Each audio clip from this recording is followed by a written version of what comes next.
خوب اچھی طریقے سے یاد رکھیے، آج کے دور میں باطل کو اس گئے گزرے حالات میں بھی ہمارے اندر لاکھ کمی ہونے کے باوجود ہم یقیناً بہت نیچے گر گئے، اپنی ذمہ داریوں کو بھول گئے، اس کے باوجود باطل کو اگر خطرہ ہے تو آپ سے ہے۔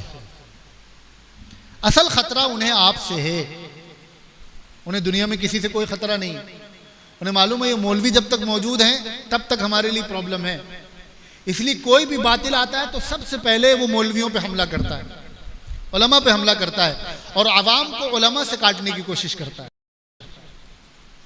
اب شکیل خانیوں کو ہی دیکھ لیجئے، ان کی گفتگو کی شروعات یہاں سے ہوتی ہے کہ دنیا کے حالات اتنے خراب ہیں، مسلمان ہر جگہ مارے جا رہے ہیں، پیٹے جا رہے ہیں، ذلیل کیے جا رہے ہیں، لیکن ان مولویوں کو دیکھو، ان کے پاس کوئی کام ہی نہیں ہے سوائے مدرسہ چلانے کے۔ سب سے پہلے عوام کو علماء سے بدظن کرنا، اور وبا کے دور میں جب کوئی وبا پھیلی ہو، آپ لوگوں کو ڈاکٹروں سے کاٹ دیں، ڈاکٹر سے بدظن کر دیں، تو اس وبا کے شکار ہونے سے کوئی نہیں روک سکتا۔ اس وقت فتنوں کی وبا پھیلی ہوئی ہے، اور باطل کا اولین منصوبہ ہے کہ عوام کو علماء سے کاٹ دیا جائے۔ اور یہ بھی ذہن میں رکھیے کہ اگر آپ کو کوئی اپنا بھی ایسا نظر آ رہا ہے جو عوام کو علماء سے کاٹ رہا ہے، یا تو وہ خود باطل ہے یا وہ باطل کا شکار ہو چکا ہے۔ یہ پیمانہ ہے۔ علماء میں ذاتی کمیاں ہو سکتی ہیں،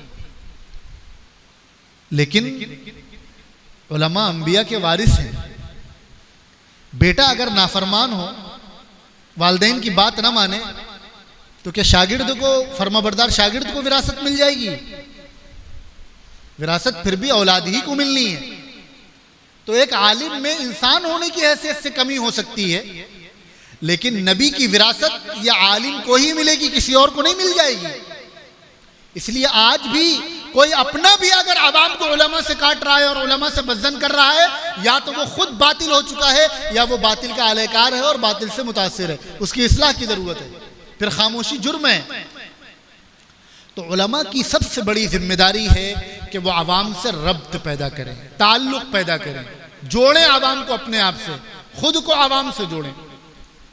اس کے لیے آپ کو کچھ بھی کرنا پڑے، عوام صرف جلسوں سے نہیں جڑتی ہے، الگ سے جوڑنا پڑتا ہے، بغیر کسی پروگرام کے۔ یوں ہی امام صاحب ہیں، ہفتے میں ایک دن خاص کر لیں، نکل گئے مسجد سے باہر محلے والوں سے ملنے کے لیے، آپ نے بلا لیا 8-10 نوجوانوں کو، آؤ آج تمہیں چائے پلاتے ہیں، بیٹھ گئے ان کے ساتھ 15-20 منٹ ان کی ذہن سازی کر دی، یا ان سے کہہ دیا کیا بات ہے تم نے آج تک دعوت نہیں کی ہماری، چلو ہماری دعوت کرو۔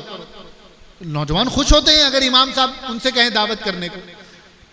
دوسرے عوام سے ربط ایسے پیدا ہوگا کہ ہم اپنی گفتگو کو عام فہم بنائیں۔ مجھے کم وقت میں جتنا تجربہ ہوا ہے اور لوگوں سے بات کرنے کا موقع ملا ہے عام مسلمانوں سے، ان کی یہ شکایت ہے کہ علماء کے جو بیانات ہوتے ہیں وہ بڑی فصیح و بلیغ اردو میں ہوتے ہیں، آدھی بات ہمیں ان کی سمجھ ہی میں نہیں آتی ہے، ان کے لیے آپ کو اور آسان جملہ استعمال کرنا پڑے گا۔ تو عوام سے ربط کا ایک طریقہ تو یہ ہے کہ آپ براہ راست ان سے رابطہ کریں، ان کو بلائیں، ان کے پاس جائیں، اور دوسرا یہ ہے کہ اپنی گفتگو کو عام فہم بنائیں۔ ہماری گفتگو عوام نہیں سمجھ پاتی ہے۔ ثانی انٹرنیشنل حج عمرہ ٹورز اینڈ ٹریولز، حج عمرہ جانے کے خواہش مند حضرات اسکرین پر دیے گئے نمبرز پر کال کریں۔